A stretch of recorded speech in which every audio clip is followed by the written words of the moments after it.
Here's how to get some real power into your cartoons. Hey, here's a great way of getting action and movement into your drawings and cartoons. Use power lines. Now, I don't mean electricity or anything like that. I'm talking about these power lines. Yet, just two ordinary drawn lines. But these ordinary lines can be very powerful when it comes to putting action into your art. Watch this. Now, here's a car, and you can't tell if it's moving or standing still. Put a couple of power lines in.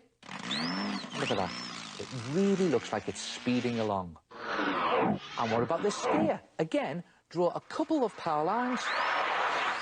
And look at that. He's really moving now. And the idea is to draw your power lines really quickly with a light, wispy flick so they really create some energy and power. It doesn't really work as well if you do them slowly or press hard. Watch this.